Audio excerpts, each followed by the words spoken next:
ഇരിക്കൂ. എന്താ വന്നത്? എന്താ പ്രശ്നം? ഞാൻ അങ്ങോട്ട് പറയാം, നിങ്ങൾ പറയണ്ട. പ്രശ്നം അറിയാനല്ലേ വന്നത്. അപ്പം പ്രശ്നം പറയേണ്ട ചുമതല എനിക്കാണ്.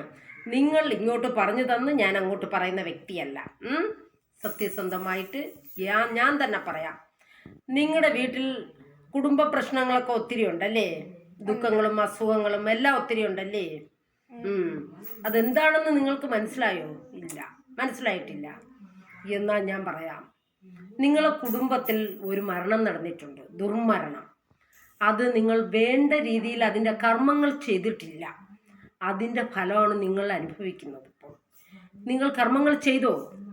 ഇല്ല. കർമ്മങ്ങൾ വേണ്ട രീതിയിൽ യഥാസമയം നല്ല രീതിയിൽ ചെയ്യണമായിരുന്നു. ആ കർമ്മങ്ങൾ ചെയ്യാത്തതിൽ ആ ആത്മാവ് അലഞ്ഞു നടക്കുകയാണ്. അതിൻ്റെ ഫലമാണ് നിങ്ങൾ ഇന്ന് അനുഭവിക്കുന്നത്. നിങ്ങൾ വേഗം ചെയ്യേണ്ട ഒരു കാര്യമുണ്ട്.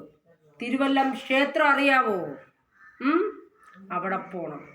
അവിടെ പോയി ഈ ആത്മാവിന് വേണ്ടുന്ന കർമ്മങ്ങൾ ചെയ്യണം. എന്നാൽ മാത്രമേ നിങ്ങളുടെ കുടുംബത്തിൽ നന്മയും ഐശ്വര്യവും ഉണ്ടാവൂ. ഈ ആത്മാവ് അലഞ്ഞു നടക്കുമ്പോൾ നിങ്ങൾക്കും അലച്ചിലുണ്ടാവും, നിങ്ങൾക്കും അസുഖങ്ങൾ വരും, പ്രശ്നങ്ങൾ വരും. അത് മനസ്സിലാക്കണം. മനസ്സിലായോ? പിന്നെ വേറൊരു കാര്യം കൂടി കാണുന്നുണ്ട്.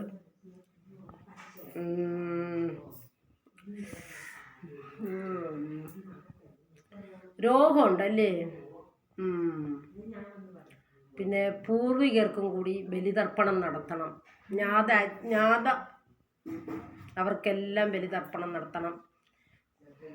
മനസ്സിലായോ? ജ്ഞാത പിതൃക്കൾക്ക് നിങ്ങൾ തിരുവല്ലം പരശുരാമ ക്ഷേത്രത്തിൽ പോയി ഞാൻ പറഞ്ഞ എല്ലാ കർമ്മങ്ങളും ചെയ്തിട്ട് വരും. അച്ഛനമ്മമാരെയും ജീവിച്ചിരിക്കുമ്പോൾ നല്ല രീതിയിൽ സംരക്ഷിച്ച്, നല്ല രീതിയിൽ ബഹുമാനിച്ച്, നല്ല രീതിയിൽ അവരെ നോക്കണം. പറഞ്ഞു കേട്ടല്ലോ? മരണശേഷം മരിച്ചു പോയവർക്ക് അതിൻ്റെതായ നല്ല കർമ്മങ്ങളും ചെയ്യണം. പോയിട്ട് വരൂ.